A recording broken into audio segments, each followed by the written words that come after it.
Llegó el momento, es jueves, por el horario, que estamos listos para escucharte, Emilio, en tu historia, la historia de Emilio.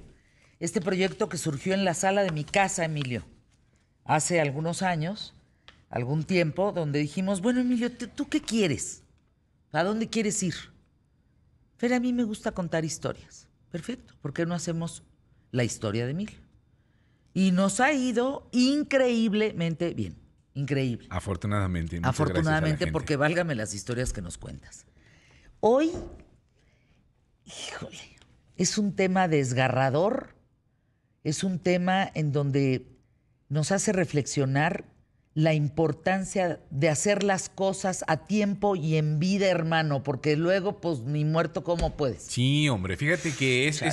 esta es una historia digna de Netflix, ¿eh? Sí, Una sí, historia sí. digna de poder llevar todo un melodrama, porque es la vida de un hombre que vivía en Londres, o bueno, que vive en Londres, Steve Ellis, que en 1988, mientras estaba trabajando en una revista ahí en Londres, la revista Bella, recibe una carta, que es la carta de su mamá, en donde le confiesa algunas cosas y que lo impacta y lo deja pues prácticamente desorientado, y que conlleva los siguientes años en una búsqueda exhaustiva de lo que le revela la mamá en esta carta. Su mamá se llama Dorothy y la carta comienza diciendo: querido Stephen, no he estado orgullosa de mi pasado y a veces todavía me duele mucho. Créeme, nadie sabe la angustia que he pasado durante muchos años. La gente nos perdonó a mí y a él por lo que hicimos, y te puedo decir que lo más difícil es perdonarse a uno mismo. Stephen, por favor, perdóname por el pasado, porque no puedo explicar la angustia que ha sido para mí. Escribió, finalmente diciendo: te quiero muchísimo. Lo que siguió después es una noticia que lo conmociona. Le confiesa que, además de él, tuvo una hija, la mamá. Dorothy tuvo una hija además de él. Él siempre fue criado como hijo único. Y en la carta, cuando él tiene 37 años de edad, le confiesa que tuvo una niña, había dado a luz a una niña nacida 2 años después de él. Steve y su hermana tenían el mismo papá, pero él estaba casado y entonces tenía su propia familia, y en ese tiempo, pues obviamente esto estaba sumamente mal visto para ser una madre soltera, para ser una mujer que tuviera 2 hijos fuera de un matrimonio, y entonces no, le confiesa que así fueran como sucedieron las cosas. Aunque la noticia le impacta a Steve, no le extraña mucho, porque Steve recuerda que en algún momento, cuando él tenía 10 años y entra a la recámara de su mamá, se encuentra con una serie de cartas en donde se hablaba precisamente de Susan. Y entre ellas había un certificado de nacimiento de Susan Ellis, nacida en diciembre de 1953, 2 años después del nacimiento de Steve. Además, en una carta se decía, era una carta de la Sociedad de Adopción de un pueblo a las afueras de Manchester, donde ellos vivían, decían cosas como: lamentamos mucho su acción, este es un acto muy pecaminoso y espero que su familia la perdone. ¿Qué quiere decir? Que finalmente Dorothy tuvo que dar en adopción a Susan, A su hija, a su hija, porque, pues por lo que decíamos hace un fuera rato, del matrimonio. estaba fuera del matrimonio, el papá tenía su propia familia, era casado, pero no solamente eso. El tema es que en este caso Dorothy, la mamá de ambos, vivía con sus papás, con los abuelos de Steve. Vivían en una casa muy pobre, de 2 habitaciones. Vivían Dorothy, Steve, el abuelo, la abuela, el abuelo pues tenía, el abuelo que alimentaba calderas en una fábrica de alfombras, la abuela que era trabajadora de limpieza, pero además vivían los tíos, 4 tíos. Entonces imagínate en 2 habitaciones viviendo todos, y pues obviamente una boca más que alimentar, venida de un acto pecaminoso, en una situación en la época en la que se vivía, pues no podían compartir las habitaciones con el fruto de este pecado. No, Entonces qué terrible circunstancia. la obligan a darla en adopción. Los abuelos le dicen que pues, no puede vivir aquí y además menos cuando se enteran los vecinos. Entonces no conseguía trabajo porque lo primero que le decían era que era madre soltera. ¿Dónde está el papá del pequeño? No, pues es que soy madre soltera. No, pues no hay. Hijo, estamos hablando de que 1970, 80. No, estamos hablando de 1953. Híjole, no, es que de veras. Más o menos. Entonces, el tema es que Dorothy no conseguía trabajo, no podían permitirse mantener otra boca y finalmente los siguientes años Dorothy tuvo que no solo soportar la culpa, sino además el estigma, como les digo, de ser mamá soltera y agregar además que había regalado irresponsablemente a su hija. Además son idénticos los hermanos, idénticos. Resulta que después de que le cuenta y lo lee él en esta carta, lo de ¿Qué edad su hermana, tiene? ¿30 y tantos? él tiene 37 años, estamos hablando de 1988. Se lanza inmediatamente a la casa de la mamá, va a platicar con ella, le cuenta, y es donde le dice toda la historia, y le dice, no me juzgues, fíjate, éramos así, vivíamos en un cuarto de arrimados, tu abuelo y tu abuela me presionaron. Entonces le empieza a platicar toda la historia, al grado de que Steve dice, no me importa, voy a buscar a mi hermana. Entonces no había pasado ni 2 días cuando ya Steve andaba buscando en algunos lugares cómo encontrar información de cuál era el paradero de Susan.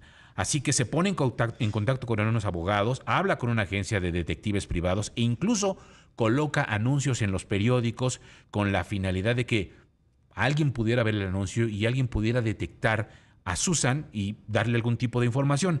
Pero el problema es que a medida que pasaban los años, Steve empieza a reconocer que no había ninguna respuesta, no había resultados y dice, no la voy a poder encontrar. En 2019, la ley cambia para permitir que las agencias intermediarias pudieran ayudar a localizar a las personas separadas por adopción antes del 30 de diciembre de 2005. Con esta nueva modificación, con esta reforma a la ley, Steve, ya con más de 60 años, o sea, estamos hablando que empieza en 1988, estamos en el 2005, Steve, con más de 60 años, se pone en contacto con una agencia, les cuenta toda la información, todo lo que ha pasado sobre Susan Ellis, y a los pocos meses, un investigador especializado le llama y le dice, tengo noticias de su hermana. Ya la localizamos. Ya sabemos dónde está, ya sabemos quién es, ya sabemos dónde vive, tenemos toda la información. Pero el investigador le advierte que tiene que hacer las cosas con mucho cuidado, porque era posible que Susan no estuviese enterada de que había sido adoptada. Entonces le dice, tienes que tener mucho cuidado porque no puedes llegar y decirle, hola, soy tu hermano, fíjate que mi mamá nos separó, o sea, ¿Y tú eres una adopción adoptada? y tú eres adoptada. Entonces, en ese momento lo que hace Steve es que envía una carta escrita con mucha delicadeza y esperan la respuesta de Susan en torno a lo que Steve le estaba contando. La respuesta que quería Steve no es la que esperaba, y Susan le dice que necesitaba tiempo para poder considerar un acercamiento y además estaba muy enojada y estaba muy conmocionada por lo que se acaba de enterar. Entonces, que no era el momento oportuno para poderse encontrar. Y es que a Susan le dicen que había sido entregada a los servicios sociales después de la muerte de su mamá biológica y que no tenía idea de quién eran sus parientes vivos o si tenía parientes vivos. Entonces, ella vive una vida totalmente diferente. Sara, ya no Susan, Sara, nombre que recibió cuando fue adoptada, había sido criada por una pareja amorosa. Su papá era director de escuela y vivían en una casa muy grande. Tenían dinero, económicamente les iba bien, asistió a una escuela privada, pasó 3 años como oficial de la Real Fuerza Aérea Británica. Ándale. Y luego maneja su propia cafetería, tiene su propio negocio y finalmente le va muy bien. Después de esta carta que recibe de Susan o de Sara, pasan 5 meses y todavía no hay respuesta de si van a poder tener un encuentro para platicar y de alguna manera contarle todo lo que había alrededor de Dorothy, su mamá, y de lo que había pasado con ella y con él. Así que Steve empieza a perder las esperanzas, pero el problema es que Susan o Sara había ingresado en el hospital porque tenía problemas del corazón, entonces le hacen una operación y está en el hospital. Ante la situación de que ya está en el hospital, Sara o Susan le dice a Graham, su esposo, pues que se ponga en contacto con Steve, porque ya su salud está mermando. En ese tiempo, Graham lo que hace es tratar de localizar a Steve y finalmente lo localiza, le dice al abogado, el abogado platica con él y entonces en lo que se ponen de acuerdo, se tardan 3 días. Y cuando por fin se ponen de acuerdo en esos 3 días, demasiado tarde. Susan se había muerto. En el hospital, en aislamiento, y en el certificado de defunción decía COVID-19. Muere en abril del 2020 sin haberse enterado de qué había pasado con su mamá. Su mamá había muerto, Dorothy había muerto 2 años antes de que Steve pudiera tener contacto con Susan. Se va a la tumba con el remordimiento, con la culpa, con el dolor de haber dado a su hijo en adopción. Steve nunca la puede consolar para decirle, ya la encontré y vamos a tener un encuentro. Y finalmente, cuando encuentra a su hermana, 3 días antes de que pudiera tener este encuentro de presentarse y de platicar, se muere de COVID-19. Lo que dice al final Steve es, estoy triste y estoy contento porque al final ella tuvo una mejor vida que yo. Una vida más feliz. No vivió en una casucha, no vivió pobreza, no vivió dolor y finalmente vivió mejor, pero no conoció a Dorothy. No, les digo que estas historias son lo que es que el tiempo no te alcanza, lo que es, ¿no? El decir, caray, en vida, hermano, en vida. Porque esos si 3 no días que se tardan. Claro. Por favor, que quede en nosotros. Si tienen algún pendiente con alguien, pero hoy mismo resuélvanlo.